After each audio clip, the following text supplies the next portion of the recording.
Y a nuestra segunda hora en ese día sábado. Comenzamos entonces con una oración, ¿ya?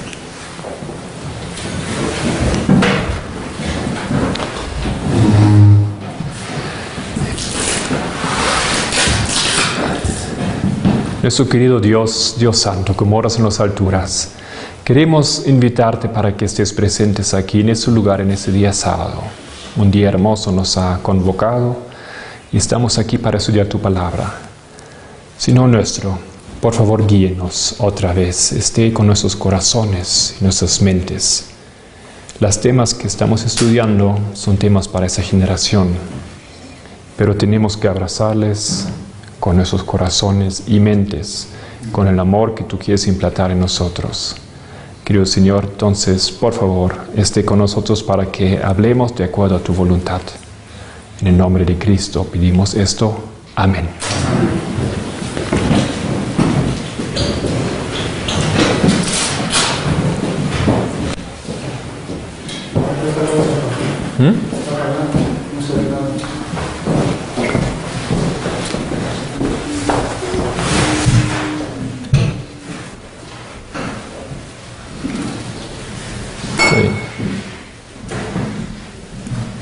Ya está.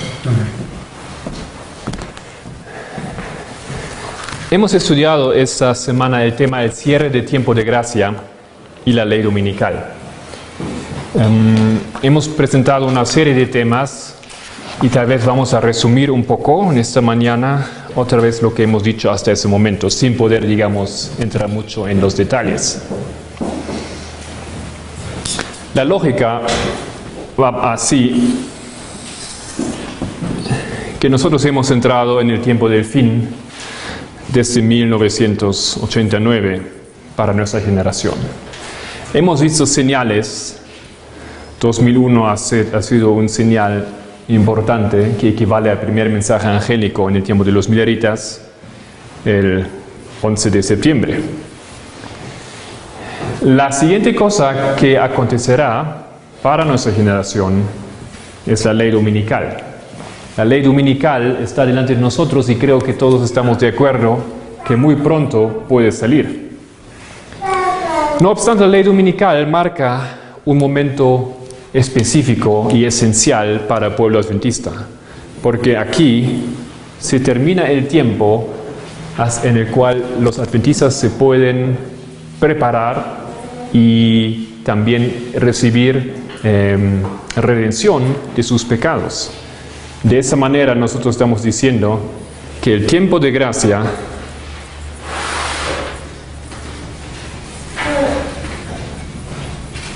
para la iglesia adventista, séptimo día, termina en la ley dominical.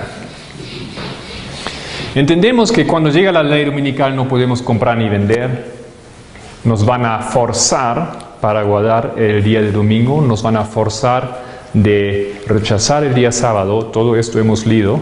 No es un momento en que nosotros nos podemos tranquilamente esconder y observar los acontecimientos y pensar que nosotros podemos en silencio hacer nuestra adoración el sábado.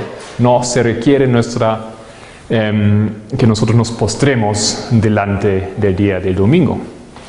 Empieza entonces lo que nosotros llamamos la pequeña tribulación. El tiempo de la pequeña tribulación, o también la tribulación previa, ¿ya? En ese tiempo hemos leído que Dios tiene colocado de pie un ejército con banderas. Ese ejército con banderas tiene un trabajo que realizar. Ese trabajo está entre las naciones.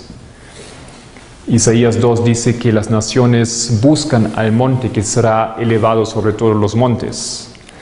Y buscan el camino del Señor, buscan las sendas y se dirigen al monte del Señor. El monte del Señor es ese grupo que será elevado. Es ¿cómo era la palabra? El pendón que será alzado. Es el ejército con banderas que será alzado para que el mundo se pueda dirigir y las otras ovejas juntarse al pueblo de Dios. Este trabajo tiene que ser realizado antes que termine la gracia para todo el mundo. Hay una lógica en eso. Si no hay un ejército de Dios en la tierra, antes que se termine el tiempo de gracia para todos, entonces ese ejército está en vano, simplemente no cumpla esa función que debería cumplir. El tiempo de gracia, entonces, del cual nosotros generalmente hablamos como el tiempo de gracia para toda la humanidad. Tiempo de gracia para el mundo cierra cuando Miguel se levanta. Eso es Daniel 12, versículo 1.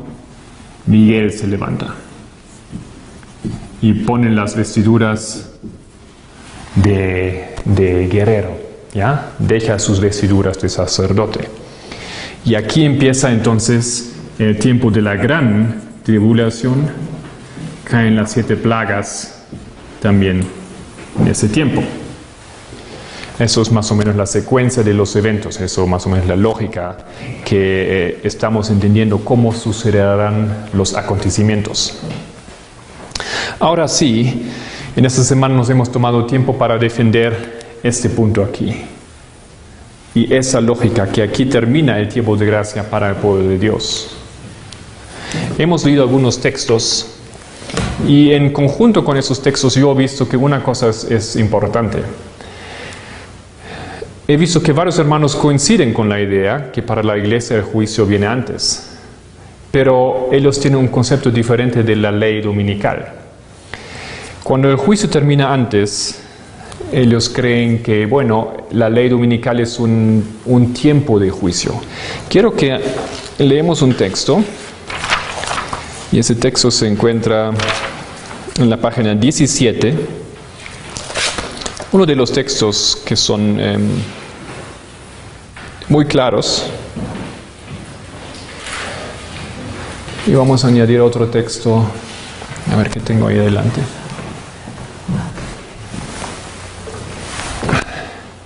El primer texto en la página 17 arriba dice: ninguno de nosotros recibirá jamás el sello de Dios mientras nuestros caracteres tengan una mancha. Nos toca a nosotros remediar los defectos de nuestro carácter, limpiar el templo del alma de toda contaminación. Entonces la lluvia tardía caerá sobre nosotros como cayó la lluvia temprana sobre los discípulos en el día de Pentecostés. Entonces, primero, el pueblo de Dios tiene que ser purificado. Y eso es aquí. Primero, el pueblo tiene que ser purificado.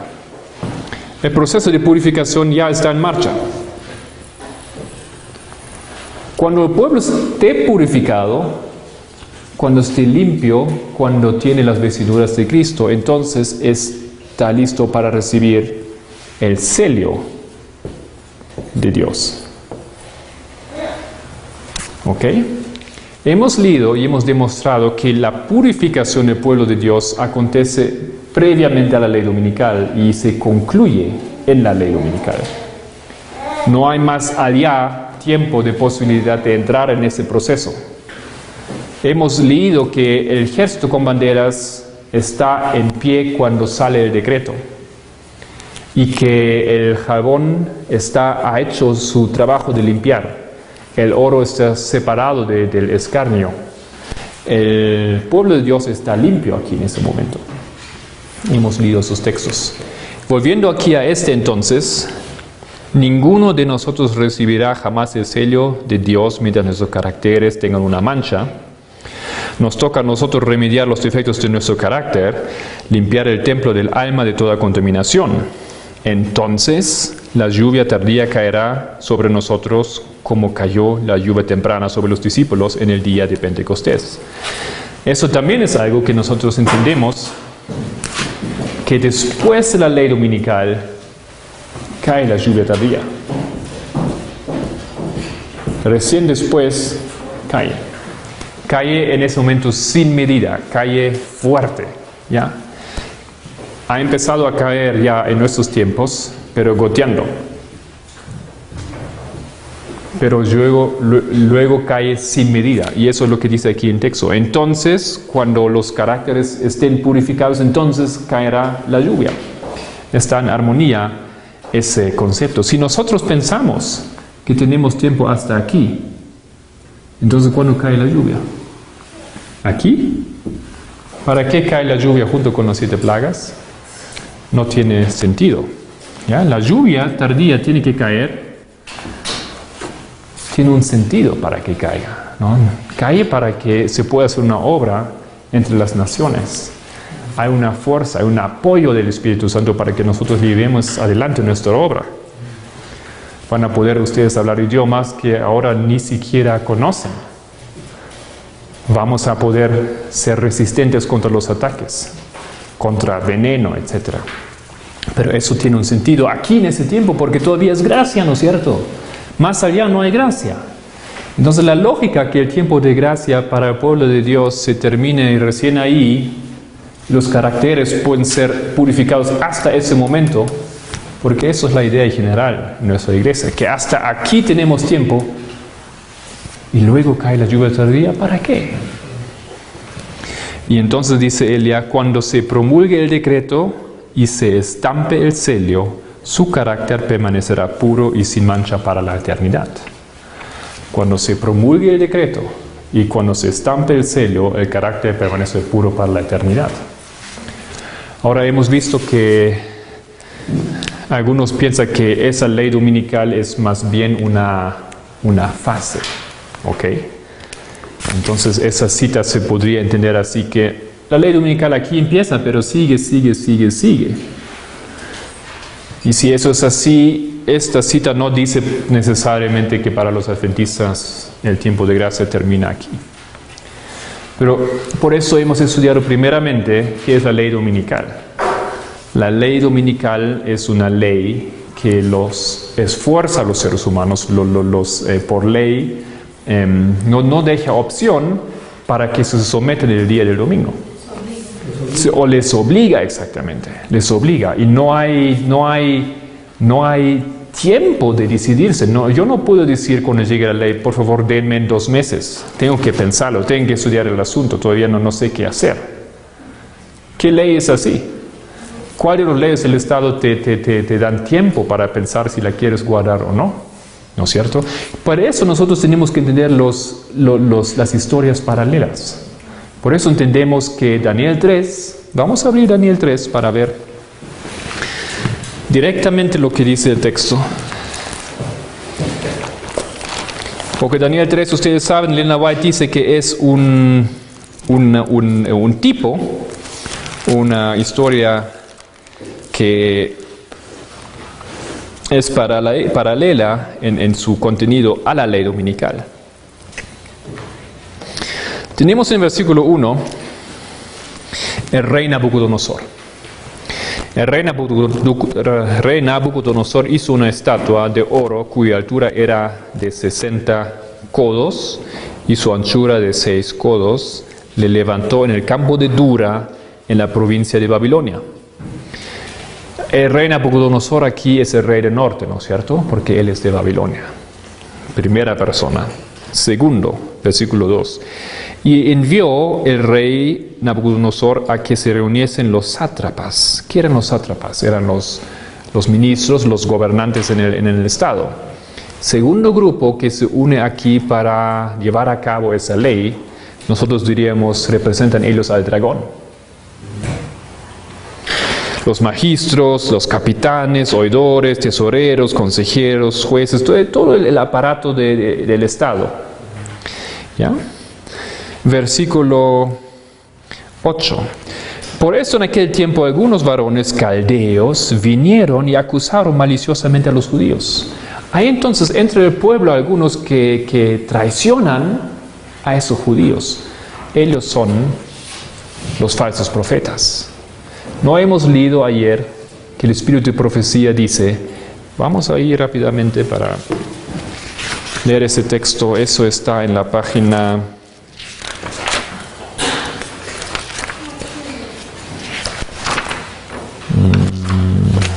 'dónde tenemos el texto?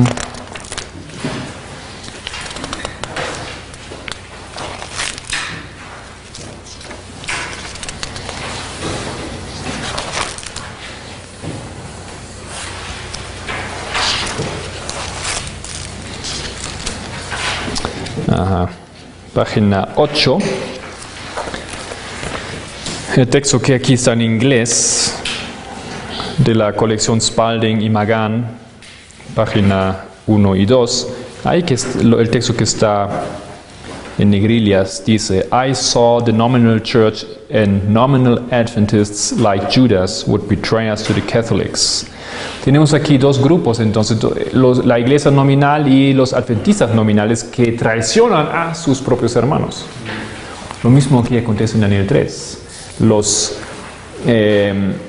Por aquel tiempo, versículo 8, algunos varones caldeos. ¿Quiénes eran ellos? No eran los líderes, no eran espías, no eran sacerdotes, eran algunos varones caldeos, eran los vecinos, digamos, ¿no? Los compatriotas, los que vivían con los judíos. Ellos entonces traicionaron. Vinieron y acusaron maliciosamente a los judíos. Esa historia es realmente prefigurando a la ley dominical en cada de sus detalles. Versículo 13. Porque no vamos a leer todo, ustedes conocen bien esa historia. Entonces Nabucodonosor dijo con ira y con enojo que trajesen a Sadrach, Mesach y Abednego. Al instante fueron traídos esos varones delante del rey. Habló Nabucodonosor y les dijo: ¿Es verdad, Sadrach, Mesach y Abednego, que vosotros no honráis a mi Dios, ni adoráis la estatua de oro que he levantado?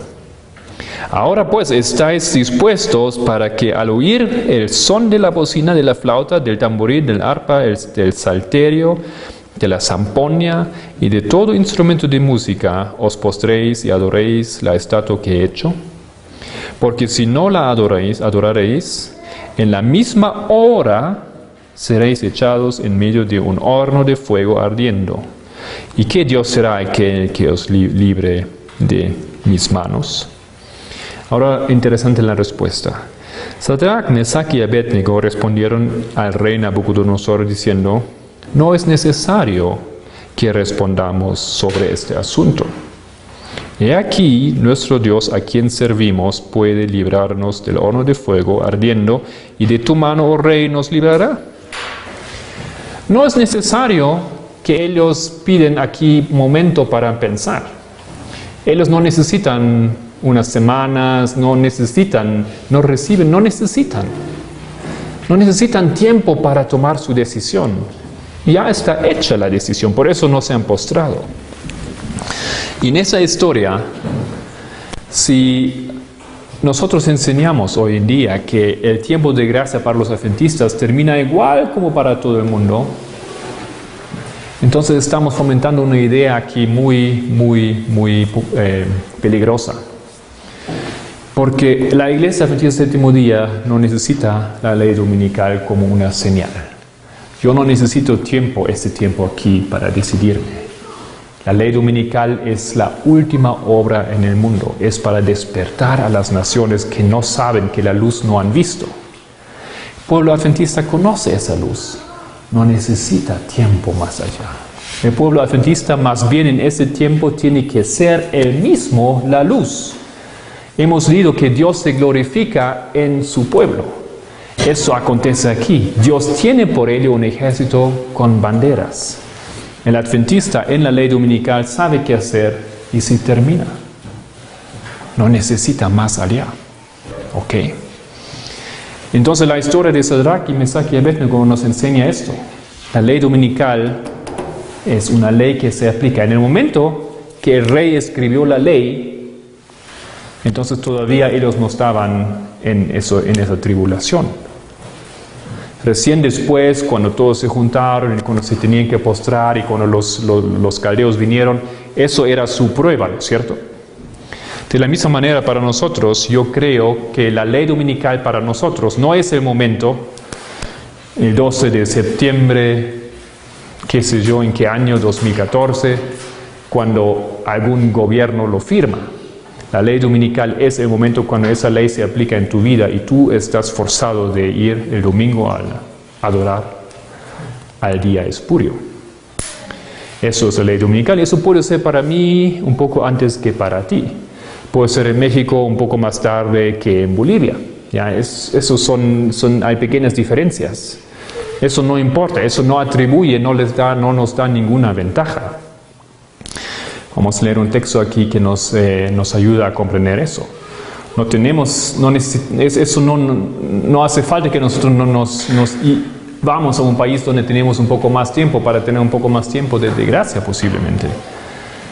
Queridos hermanos, es un momento, y ese momento puede ser de aquí, tal vez hasta aquí, hasta que se aplican las leyes en todo el mundo. Eso es la ley dominical. Pero enseñar que ese tiempo, la ley dominical, va hasta aquí, creo que da un enfoque completamente errado de la situación y de la lógica. ¿Ya?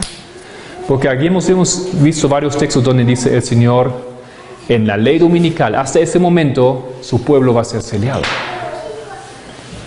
¿Y ese pueblo para qué se está sellado? No solamente para redimirse a sí mismo. Eso creo es el mismo falso concepto que los judíos han tenido. Ellos mismos querían ser los elegidos, el pueblo elegido del Señor. Y hasta hoy en día lo creen así. ¿Para quién? Para sí mismo. Para que los otros sean castigados por Dios. Y somos nosotros también unos, como este profeta con la ballena, Jonás, ¿no es cierto? Que nos gusta anunciar el juicio y observar cómo los otros van a perecer debajo del fuego. Eso no es nuestra misión, eso no es la idea. Nosotros estamos aquí para hacer luz en el mundo. Vamos a leer Isaías 2 entonces. Estamos todavía resumiendo, ¿no es cierto? Un poco resumiendo lo que hemos dicho y con más textos hemos tratado de apoyar esos conceptos. Vamos a leer ese texto clave, Isaías 2, versículo 2 en adelante.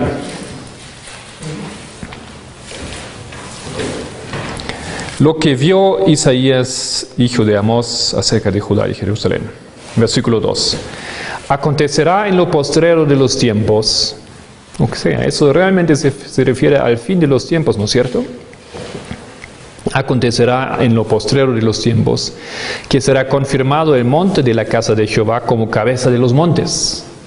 Esto es lo que en otros pasajes de la Biblia dice, será levantado ese pendón, será alzado la bandera.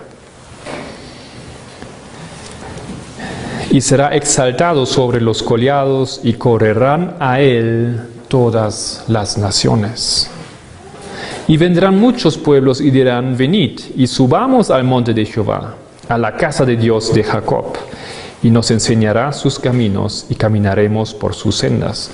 ¿Cómo entonces podemos pensar que este monte, que es el pueblo de Dios, será alzado aquí?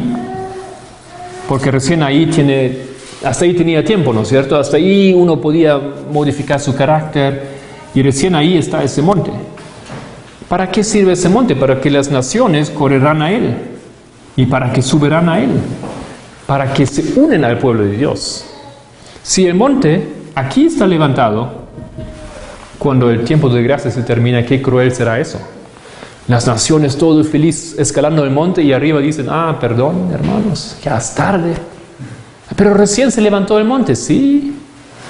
Es simplemente una idea cruel y pienso no es en armonía con el texto bíblico. El monte aquí está levantado, en ese momento.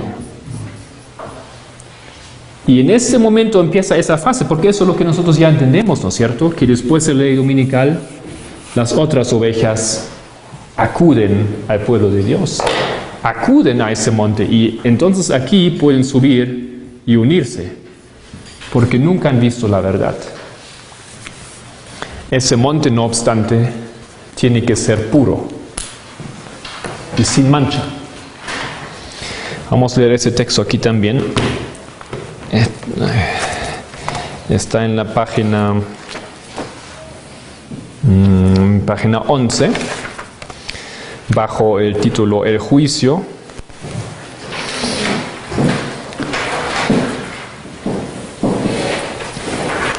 El mundo solo puede ser advertido viendo a los que creen en la verdad santificados por la verdad. actuando sobre principios elevados y santos, demostrando en un sentido alto y elevado la línea de demarcación entre los que guardan los mandamientos de Dios y aquellos que pisotean bajo sus pies. Elena White, a menudo cuando ella habla de la línea de demarcación, ella habla de la ley dominical. La línea de demarcación es la ley dominical, cuando se demuestra la verdadera ley de Dios. Esto es el momento. Pero en ese momento, dice ella, el mundo solamente puede ser advertido por aquellos que creen la verdad, santificados por la verdad. ¿Ya? Tenemos que tener entonces en ese momento un pueblo que cree en la verdad y que es santificado por la verdad.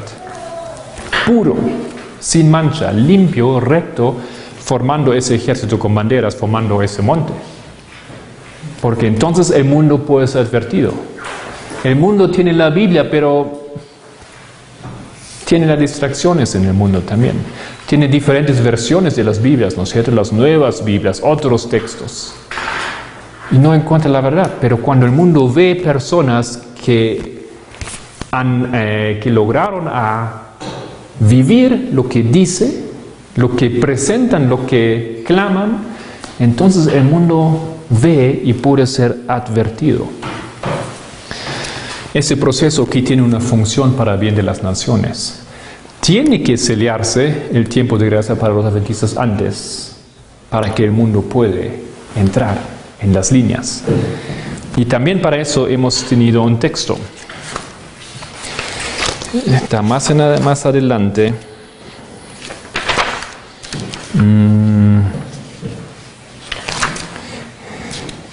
Página 17.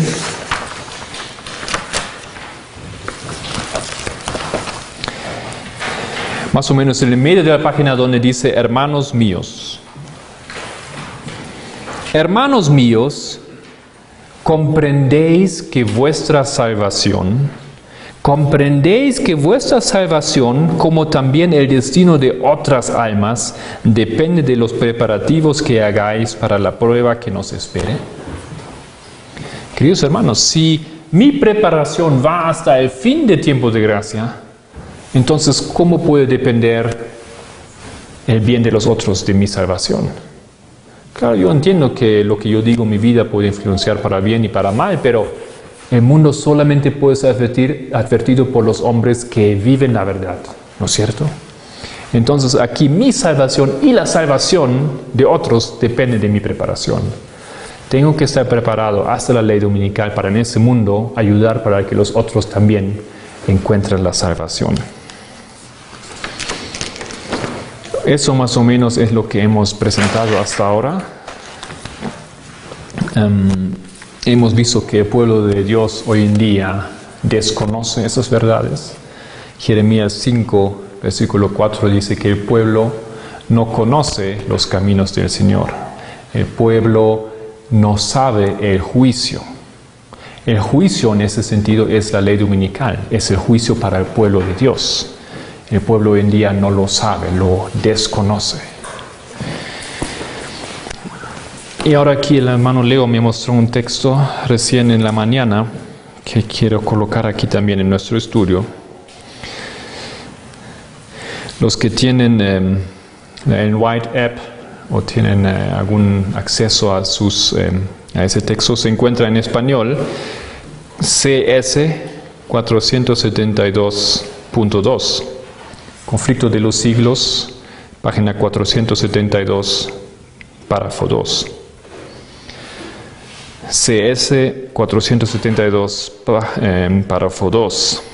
Empieza en el rito típico. Vamos a leer eso juntos ahora en un minuto.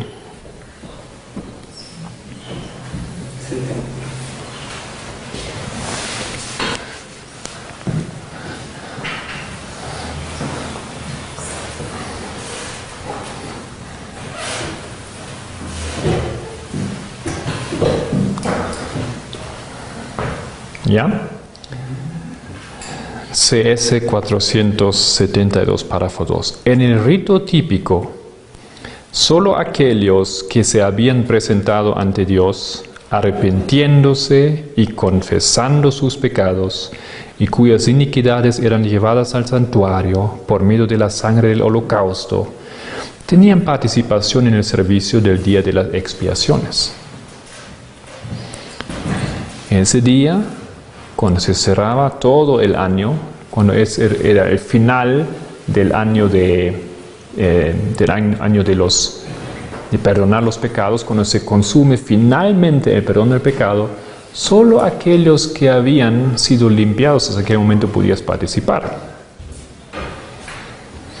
Así, y ahora él hace la aplicación, así en el gran día de la expiación final y del juicio, los únicos casos que se consideran son los de quienes hayan profesado ser hijos de Dios. El juicio de los impíos es obra distinta y se verificará en fecha posterior. Queridos hermanos, con ese texto me pregunto, ¿cómo nosotros podemos poner eso aquí? ¿Qué dice? El juicio de los impíos es obra distinta y se verificará en fecha posterior. La fecha posterior es Daniel 12, versículo 1, el comienzo de la gran tribulación, el fin de tiempos de gracia para todo el mundo, para toda la historia. Eso es la fecha posterior. Pero si hay una fecha posterior, hay una fecha anterior. La fecha anterior para el pueblo de Dios es antes. Y la fecha anterior no es un momento enigmático, no es un momento oscuro, no es algún momento por ahí que no sabemos qué es. Es la ley dominical. Cuando llega esa ley dominical en nuestras vidas, entonces se cumple aquí este versículo, este texto. Porque lo que nosotros enseñamos en nuestras iglesias, eso es lo que nosotros escuchamos. Eso es lo que habían puesto en el documento en Newport, ahora recientemente, es que el tiempo de gracia para todos se termina aquí. Para todos se termina ese versículo. Pero ¿qué dice? El juicio de los impíos es obra distinta y se verificará en fecha posterior. Es tiempo de que el juicio comience en la casa de Dios, y si primero comienza por nosotros, ¿qué será el fin de aquellos que no obedezcan el Evangelio? Primera de Pedro 4, 17.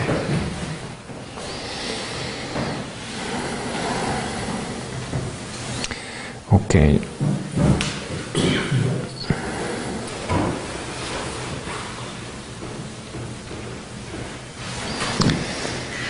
Entonces, continuamos. Tenemos ahora media hora más. Y vamos a la página 18. El misterio de Dios. Hemos comenzado con eso ayer. Apocalipsis 10, versículo 7 nos dice lo siguiente. Abrimos Apocalipsis 10, versículo 7.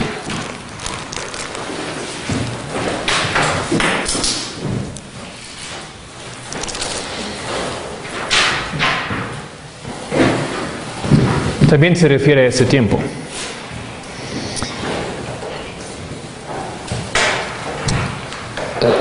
Me imagino que están conscientes ustedes de que Apocalipsis 10 habla de la historia milerita. Es el ángel poderoso que bajó para iluminar a los mileritas. ¿Ya? Pero él comienza aquí una obra, o él termina una obra que es el comienzo de un pueblo. Versículo 7 dice, sino que en los días de la voz del séptimo ángel, cuando él comience a tocar la trompeta, el misterio de Dios se consumará, como él lo anunció a sus siervos los profetas. La voz del séptimo ángel, ¿cuándo ha llegado a la historia? Exactamente, ¿no? Estamos hablando aquí, este texto nos da una perspectiva al futuro. 1844, el 22 de octubre, llega la voz del séptimo ángel.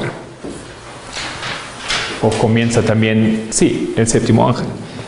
Aquí recién tenemos el tercer ay, que es parte del séptimo ángel.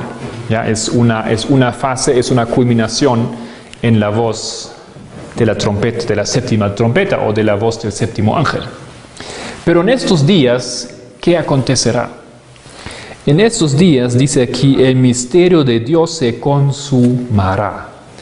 Hemos ido a Colosenses 1, versículo 26, para explicar brevemente qué es el misterio de Dios que será consumido.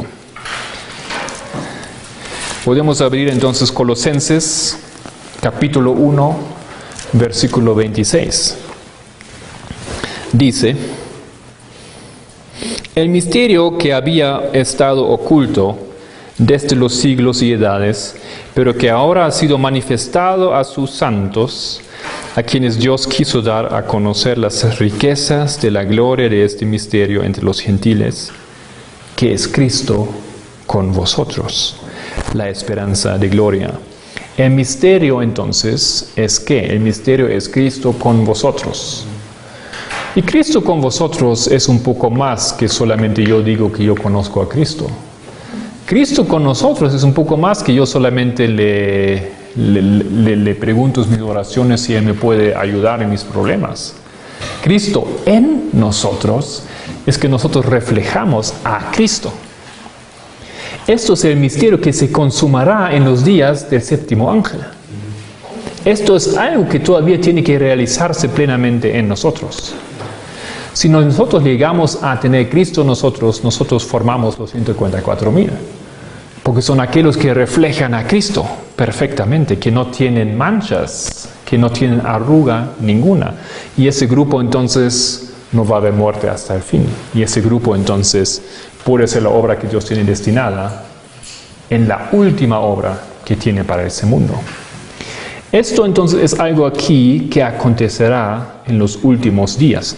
Vamos entonces a Isaías capítulo 5. Os invito a abrir las Biblias en Isaías capítulo 5. Yo entiendo que lo que acontece con Isaías es justamente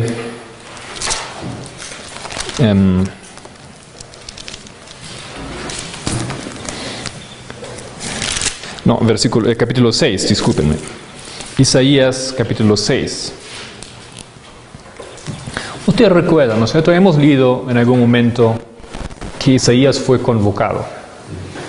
El llamamiento de Isaías. Podemos leer un poco ese capítulo, no es mucho. Versículo 1. En el año que murió el rey Usías, vi yo al Señor sentado sobre el trono alto y sublime, y sus faldas llenaban el templo.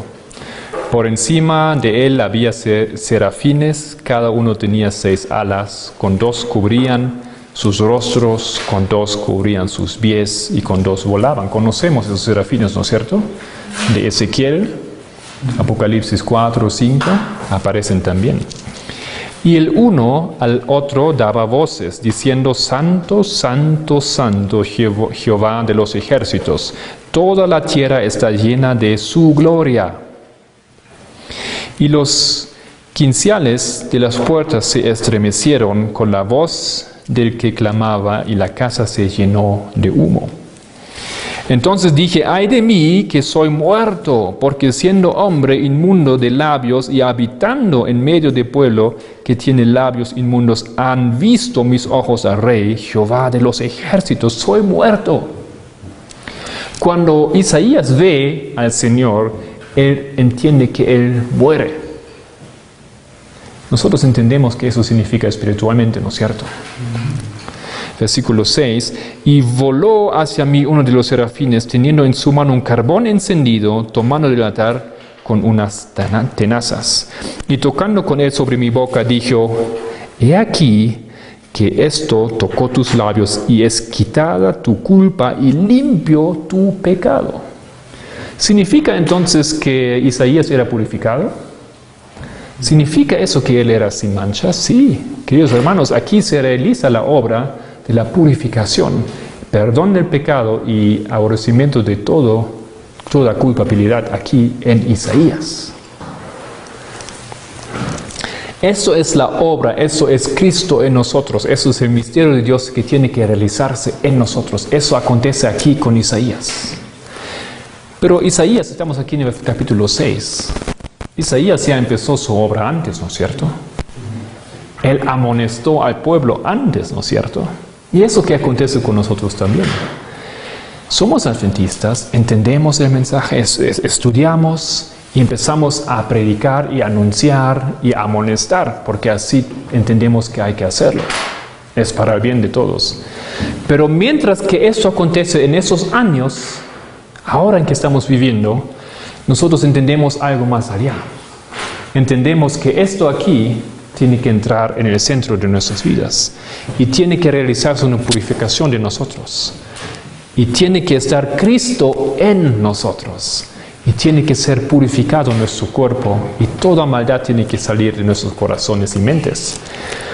Y cuando Isaías entra en ese proceso, y eso es el proceso que ojalá nosotros ya hemos emprendido hoy en día, en estos momentos en que vivimos, continúa, versículo 8, y él escucha la voz otra vez. Después oí la voz del Señor que decía, ¿a quién enviaré?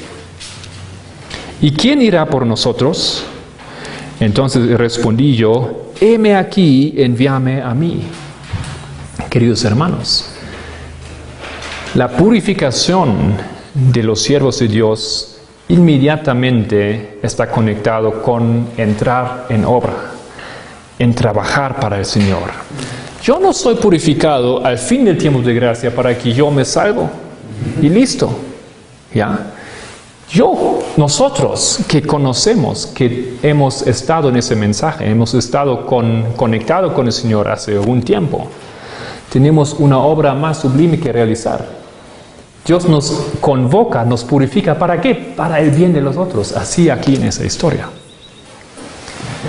No entiendo la lógica, cómo podemos creer que tenemos tiempo de gracia, nosotros también que tenemos todas las riquezas, que sabemos más que todo otro pueblo en la historia, que hasta ahí deberíamos tener tiempo. ¿Para qué entonces? Solamente tendría fines egoístas. Versículo 9. Y dijo, anda y di a este pueblo, oíd bien y no entendáis, ved por cierto, mas no comprendáis. Bueno, ustedes tal vez han estudiado Isaías 7. Isaías 7 es la continuación. ¿Qué acontece en Isaías 7? ¿Qué profecía Isaías trae en capítulo 7? Isaías 7, sí, exactamente los 25-20. Nosotros vemos aquí la historia del rey de Acaz, que es amenazado por Rezín, ¿no es cierto? Y también por su hermano, Peca, ¿no es cierto? Los dos reyes que conspiran contra el rey del norte, ¿no es cierto? Hace conspiración con los hermanos, con los israelitas que van contra los judíos. Otra vez tenemos aquí esa historia. Los propios hermanos empiezan a traicionar a sus hermanos. Las iglesias nominales, los otros adventistas nominales, eso hemos leído, ¿no es cierto? Como Judas, ellos traicionan a sus hermanos. Y eso acontece aquí en esa historia. Estamos en los mismos eventos aquí en Isaías 7. Pero Isaías ha sido preparado, Isaías ha sido purificado para en este momento entrar y llevar un mensaje. Aquí es el mensaje de los 2520. La destrucción que seguramente vendrá sobre Judá y sobre Israel. ¿Ya? Pero ese mensaje también abarca la posibilidad de ser redimido por el Señor. Bueno, eso todo es muy interesante y eso tiene que ver todo con el misterio de Dios que tiene que ser realizado en nuestras vidas. Y eso tiene que ver con la ley dominical. Es todo un complejo de verdades que nosotros entendemos. Quiero entonces continuar un poquito. Hemos dicho algunas cosas ayer. Tal vez abrimos otra vez Jeremías 4. Jeremías 4.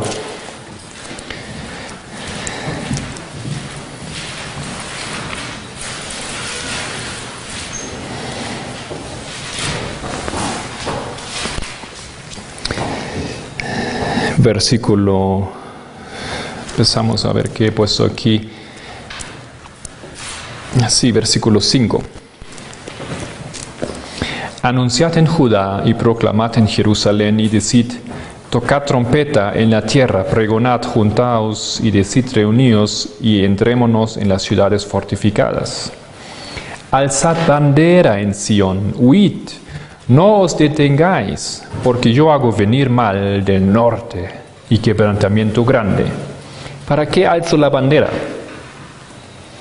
La bandera es para mostrar que aquí nosotros estamos para luchar, aquí estamos reunidos. Y en la antigüedad, digamos, cuando venían los enemigos, se daba un anuncio al pueblo que estaba trabajando fuera de la ciudad, en los campos, y ellos no vieron que vinieron el enemigo, pero cuando se les anunció, ellos se escaparon para entrar a la ciudad, para estar seguros adentro. ¿Okay? Y eso está aconteciendo aquí en esos versículos. Entrar en la ciudad, entrar detrás de los muros. Los muros aquí, ¿qué son? Son los muros de Isaías 58. Que tenemos que reedificar las sendas antiguas y cerrar los muros. Los muros son nuestro entendimiento espiritual de las doctrinas. Esos son los muros que nos protegen de la amenaza del rey del norte, que es astuto y que sabe cómo quebrar el muro si no está fuertemente sellado. El león, versículo 7, sube de la espesura y el destruidor de naciones está en marcha y ha salido de su lugar para poner su tierra en desolación. Tus ciudades quedarán asoladas y sin morador. Por esto, vestidos de cilicio, endechad. Hemos leído ayer que el pueblo de Dios construye muros de barro. ¿Ya? A veces el texto sería bueno que lo abrimos. ¿Dónde tenía esto? ¿Alguien recuerda eso? A ver, no sé.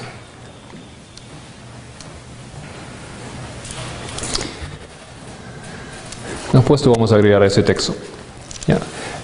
La Biblia nos dice que nosotros hemos construido muros de barro, que serán barridas fácilmente, que no soportan el ataque de las aguas ni del viento.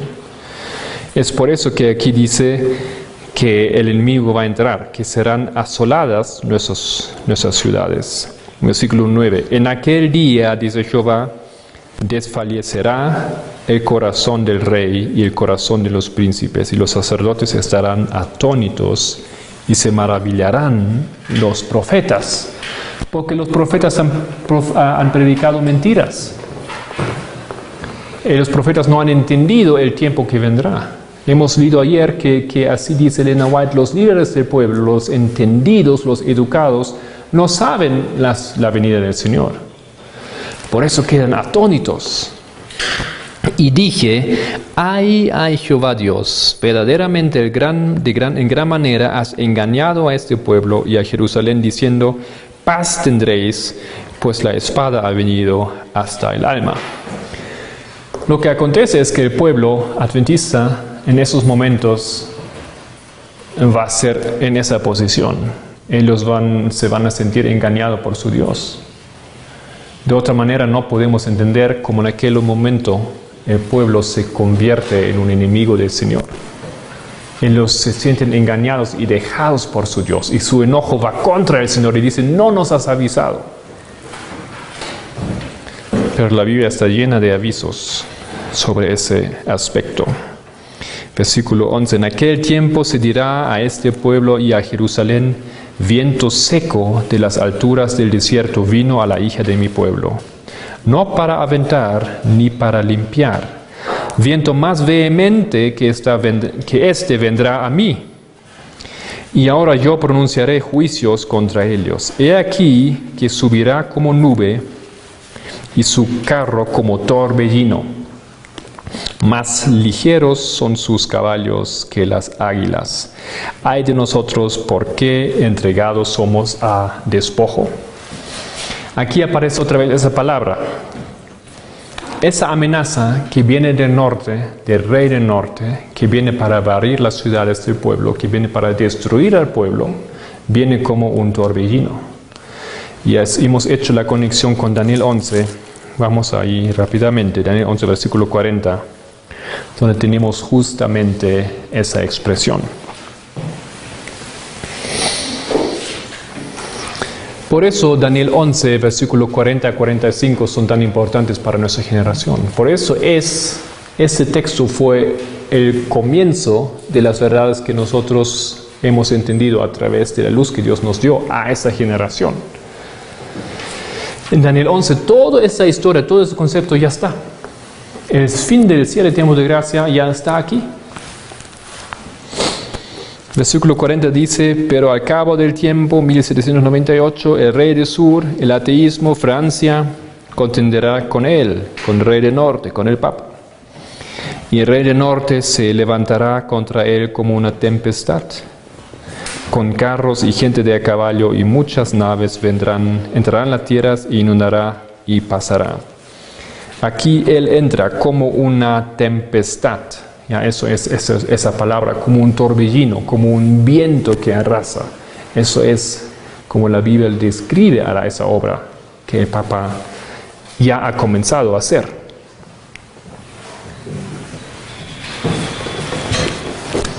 Tal vez ponemos eso también en el pizarrón.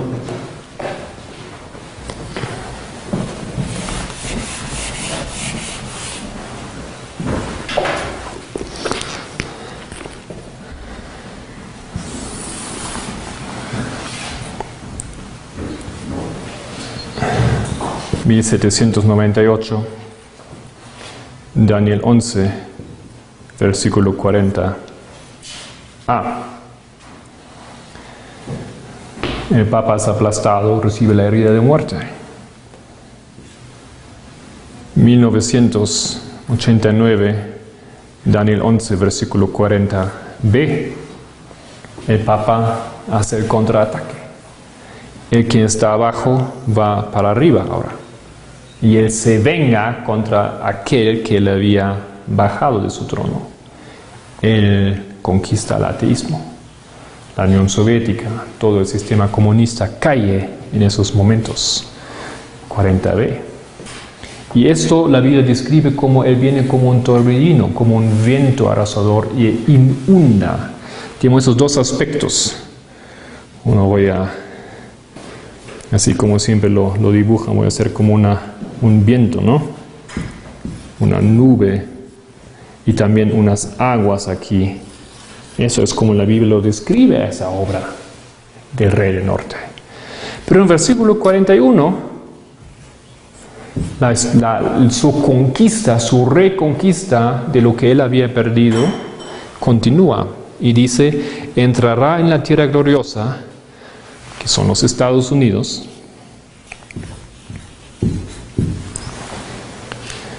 y muchos caerán. Y aquí ya tengo que decir cada vez que en varias Biblias dice muchas provincias caerán. Pero la palabra provincias no está en el texto original, no está en hebreo, es añadida. Ustedes pueden ver porque muchas Biblias se pone en cursiva esto. Entonces lo que dice aquí, y muchos caerán. ¿Quién son esos muchos que caen cuando el Papa entra en los Estados Unidos? ¿Cómo él entra en los Estados Unidos? No tenemos información que el Papa va con algunas tropas a conquistar militarmente. El Papa va a someter a los Estados Unidos a través de la ley dominical. Cuando sale la ley dominical, entonces el Papa entró en los Estados Unidos. Entiendo que el Papa ya ha entrado, ¿ya? El Papa ya está presente, digamos, a iglesias católicas, él ha visitado a los Estados Unidos, sí. Pero eso no es a qué se refiere Daniel 11. Esa historia de Daniel 11 es la conquista del Papa, de todo el mundo, es someter al mundo. Y en ese sentido, él entra recién cuando los Estados Unidos, bajo sus leyes, su sistema legislativo, se someten. Entonces está sometido, está conquistado. En este momento, dice la Biblia, muchos caerán. ¿Ok? Esos muchos son los adventistas del séptimo día que no se colocaron las vestiduras de Cristo, que no han sido preparados, que van a ver que entran en la tribulación sin remedio y sin esperanza alguna. Y después recién en esa lógica continúa ese texto, mas éstas escaparán de su mano, Edom, Moab y la mayoría de los hijos de Amón. Estamos aquí entonces en completa armonía, porque hemos dicho que en ese tiempo las naciones se pueden unir al pueblo de Dios. Esos son Edom, Moab y Amón. Esos son las naciones que se unen al pueblo de Dios. Esos que en ese momento escaparán de la mano del Papa. Esos son aquellos que a través de escalar al monte, de ver al pueblo, de ver al ejército, de ver a los redimidos, de ver a los 144,000, pueden entender y ser advertidos y juntarse al pueblo de Dios. Estamos aquí en la misma lógica. Continúa, versículo 42. Extenderá su mano contra las tierras y no escapará el país de Egipto. El Papa continúa entonces a someter todo el mundo. Viene la ley dominical en todo el mundo. No escapará Egipto. Egipto símbolo para el dragón. Egipto símbolo para las naciones que no son de Dios, ¿ya? Y dice 43, y se apoderará de los tesoros de oro y plata y todas las cosas preciosas de Egipto, y los de Libia y de Etiopía se seguirán. Caen realmente los pobres, los ricos, no hay nadie que quede en pie. Estamos todavía aquí en la misma lógica como aquí arriba. Y dice el versículo 44 que el Papa se atemorizará por las noticias que escucha. Las noticias que hablan de la segunda venida de Cristo, porque hay un pueblo que está predicando esas noticias. En consecuencia a ello, él hace ¿qué? Versículo 45, y plantará las tiendas de su palacio entre los mares y el monte glorioso y santo. Ya habíamos dibujado eso, ¿no es cierto? Que en ese tiempo aquí hay un monte que es glorioso y santo. Ese monte son los 144,000. Ese monte es el pueblo de Dios que es purificado. Ese monte tiene la función, como hemos leído en Isaías 2, que todas las naciones correrán hacia él. Y todas las naciones son los mares, son las aguas del versículo 45. Ellos corren hacia el monte. Y por eso el Papa se interpone. Él se pone entre el monte santo, el glorioso, y las naciones. Él quiere impedir aquí ese trabajo. Él quiere quebrantar ese movimiento. Él quiere que no se unen. Hemos leído también que la ley dominical provoca mucho interés en el mundo. Y que ese interés no es querido por los estados, por la iglesia. Ellos quieren impedir que esa cosa se haga grande. Pero va a ser grande y todo el mundo se va a enterar. Y todo el mundo va a ver y a observar esos pocos que no se van a someter. Bueno, queridos hermanos, entonces terminamos aquí esa hora. En la siguiente vamos a estudiar más 2 textos bíblicos que hablan de la misma historia. Vamos a ir a Proverbios y vamos a ir a Ezequiel. Y vamos a ver cómo ahí también esa misma línea de eventos nos es presentado en la Biblia claramente. Agradecemos al Señor, terminamos con la oración.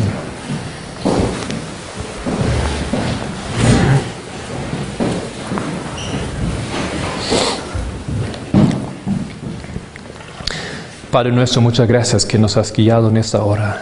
Gracias, Señor, porque tu palabra es realmente perfecta. Todo lo que has revelado a través de tu santa palabra y el espíritu de profecía está en armonía. Somos una generación que realmente es una generación bendecida por poder entender y ver esas verdades. Querido Dios, muchos han querido ver estas cosas y a nosotros nos toca y nosotros tenemos ese privilegio. Por favor, querido Dios, guíanos en ello y ayúdanos para que nosotros podamos entrar en la experiencia de Isaías. la experiencia que Él es remediado y fue limpiado y entonces preparado para llevar una obra, para llevar un mensaje a las naciones. En el nombre de Cristo. Amén.